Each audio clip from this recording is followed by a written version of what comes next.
Et bonjour, on se retrouve pour une nouvelle vidéo avec des idées de recettes, de repas.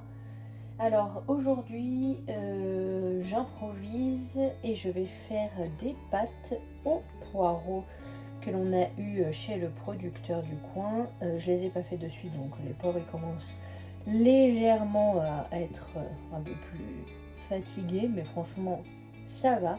Donc je vais les découper, les laver et les faire cuire à la poêle. Ensuite j'ajouterai des allumettes, non c'est des lardons même, des lardons fumés ainsi que de la crème de soja quand les lardons seront cuits également. Et je vais faire des pâtes à côté, donc ça fera des pâtes aux poireaux, lardons et crème. Voilà, j'ai découpé les deux poireaux, j'ai même gardé le vert, hein. Nous on le mange sans souci. Il suffit de le couper plus finement et après on enlève les parties moins jolies et les feuilles qui sont vraiment trop dures. Donc là je vais les rincer. Il y a très peu de entre guillemets déchets, on va dire. Voilà, il n'y a que ça. Je vais les découper et comme ça je pourrai les mettre au compost tout simplement. Alors les poireaux sont déjà bien fondants.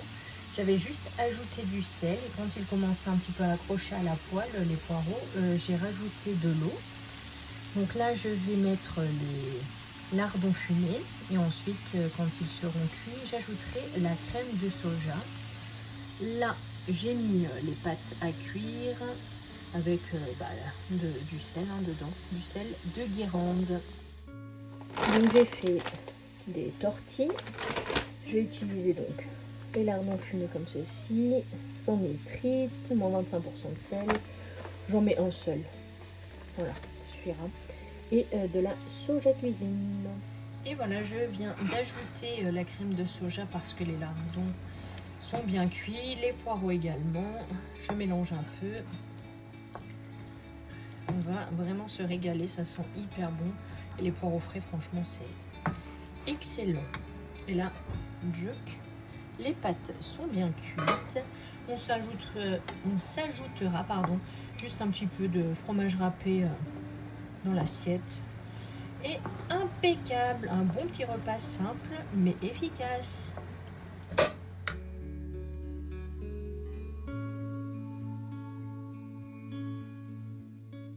Alors je voulais vous montrer, on a préparé plein de choses. Là, des cookies pour le goûter, avec des grosses pépites de chocolat. Alors je me suis préparé du granola avec des graines de tournesol, des noix de cajou, des flocons d'avoine, du miel de forêt, de la cannelle et de la purée de cacahuètes. J'ai passé tout ça au four et ça va me faire un bon granola.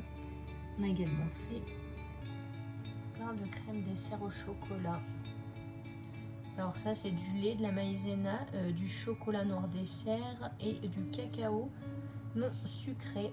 Je vous montre le reste après. On a également préparé des légumes rôtis. Alors il y a du potimarron du jardin, de la butternut de chez le producteur, de l'oignon rouge également de chez lui et des pommes de terre qu'il nous restait. J'ai mis dessus du curcuma, du paprika, du sel, de l'huile d'olive et des herbes de Provence. Et on a également fait, vu qu'il restait du potimarron, une soupe. J'ai plus qu'à mixer là. Donc c'est bien cuit potimarron avec des lentilles corail, de l'eau et juste un bouillon cube méditerranéen. Donc plus qu'à mixer. Et on mangera ça avec des cheese naan. On a préparé également du beurre de cacahuètes.